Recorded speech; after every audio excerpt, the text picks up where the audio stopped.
Hello, welcome to our channel. ഇന്ന് നമ്മൾ ഉണ്ടാക്കാൻ പോകുന്നത് ഇപ്പോൾ ട്രെൻഡിങ് ആയതും വളരെ സിമ്പിളായിട്ടുള്ള ലോഡഡ് ഫ്രൈസിൻ്റെ റെസിപ്പിയാണ്. അതിനായി ആദ്യം 350 ഗ്രാം ചിക്കൻ എടുക്കുക. അതിലേക്ക് 1/2 ടീസ്പൂൺ മുളക് പൊടി, 1/4 ടീസ്പൂൺ മഞ്ഞൾപ്പൊടി, 1/4 ടീസ്പൂൺ ഗരം മസാല, ആവശ്യത്തിന് ഉപ്പ്, പുളിയില്ലാത്ത തൈര് ചേർത്ത് നന്നായിട്ട് മിക്സ് ചെയ്ത് ഒരു അരമണിക്കൂർ മാറ്റി വയ്ക്കുക. ഇനി പാൻ വെച്ച് അതിലേക്ക് കുറച്ച് ഓയിൽ ഒഴിച്ച് നേരത്തെ മാരിനേറ്റ് ചെയ്ത് വെച്ച ചിക്കൻ അതിലേക്ക് തട്ടി ഫ്രൈ ചെയ്തെടുക്കാം. ഇതുപോലെ ഒന്ന് ഫ്രൈ ആയി വരുമ്പോൾ ഫ്ലെയിം ഓഫാക്കി വേറൊരു ബൗളിലേക്ക് മാറ്റി വയ്ക്കാം.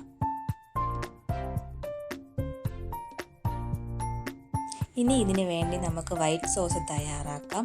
അതിനായി ആദ്യം ഒരു പാൻ വെച്ച് അത് ചൂടായതിന് ശേഷം അതിലേക്ക് കുറച്ച് ബട്ടർ ചേർത്ത് മെൽറ്റ് ചെയ്തെടുക്കാം. അത് കഴിഞ്ഞ് അതിലേക്ക് 1 സ്പൂൺ മൈദ ചേർത്ത് മിക്സ് ആക്കാം. ഇനി മൈദ ഇല്ലെങ്കിൽ കോൺഫ്ലവർ ആയാലും മതി. ഇനി ഇത് കട്ട പിടിക്കാതെ നന്നായിട്ട് മിക്സ് ആക്കിക്കൊണ്ടേയിരിക്കുക.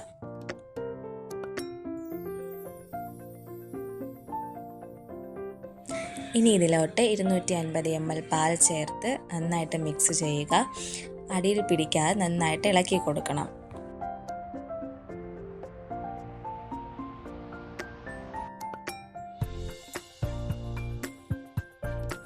ഇനി ഇതിലേക്ക് ഒരു സ്ലൈസ് ചീസ് കൂടി ചേർത്ത് നന്നായിട്ട് ഇളക്കുക. ഇനി ഇതിലേക്ക് കുറച്ച് oregano, 1 teaspoon chilli flakes, 1/4 teaspoon ഉപ്പും കൂടി ചേർത്ത് നന്നായിട്ട് മിക്സ് ചെയ്യുക.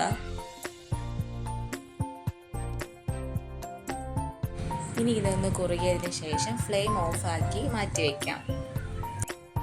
ഇനി ഫ്രൈസ് റെഡിയാക്കണം. അതിനായി ഇവിടെ ബ്രില്ലാറിൻ്റെ റെഡിമെയ്ഡ് ഫ്രഞ്ച് ഫ്രൈസാണ് എടുത്തിരിക്കുന്നത്. ഇനി ഇത് ചൂടായ ഓയിലിലേക്ക് ഇട്ട് ഫ്രൈ ചെയ്തെടുക്കാം. ഒരു ഗോൾഡൻ ഷെയ്ഡ് ആവുന്നത് വരെ ഫ്രൈ ചെയ്താൽ മതിയാകും.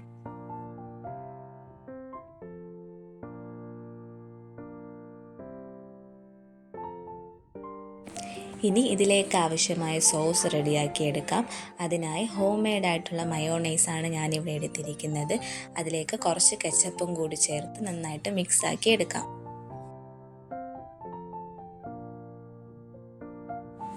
ഇനി നമുക്ക് ലോഡഡ് ഫ്രൈസ് സെറ്റാക്കി എടുക്കാം. അതിനായി ആദ്യം നമുക്കൊരു ബൗൾ എടുക്കാം. പുഡിംഗ് ട്രേ ഉണ്ടെങ്കിൽ അതായിരിക്കും നല്ലത്. എൻ്റെ കയ്യിൽ അതില്ലാത്തത് കൊണ്ടാണ് ഞാൻ ഈ ബൗൾ എടുക്കുന്നത്. ഇനി ഇതിലേക്ക് ഫ്രഞ്ച് ഫ്രൈസ് ലെയർ ചെയ്തെടുക്കാം. അതിലേക്ക് വറുത്ത ചിക്കൻ പീസസ് ആക്കി ഇട്ട് കൊടുക്കാം. ഇനി ഇതിലേക്ക് കുറച്ച് വൈറ്റ് സോസും നേരത്തെ ഉണ്ടാക്കി വെച്ച മയോ കെച്ചപ്പും കൂടി ചേർക്കാം. വീണ്ടും ഇത് റിപ്പീറ്റ് ആക്കി ലെയർ ചെയ്തെടുക്കാം. ഇനി ഇതിലേക്ക് 1-2 സ്ലൈസ് ചീസും കൂടി ചേർക്കാം.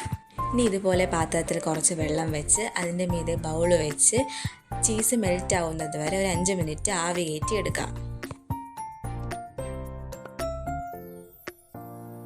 നമ്മുടെ ലോഡഡ് ഫ്രൈസ് ഇവിടെ റെഡി ആയിട്ടുണ്ട്. കുട്ടികൾക്കും വലിയവർക്കും ഒരുപോലെ ഇഷ്ടപ്പെടുന്ന ഒരു റെസിപ്പിയാണ്. എല്ലാവരും ഇതൊന്ന് ട്രൈ ചെയ്തിട്ട് ഫീഡ്ബാക്ക് അറിയിക്കുക. അപ്പോൾ ഇത്രയേ ഉള്ളൂ. വീഡിയോ ഇഷ്ടപ്പെട്ടാൽ ലൈക്ക് ചെയ്യുക, സബ്സ്ക്രൈബ് ചെയ്യുക. ബൈ.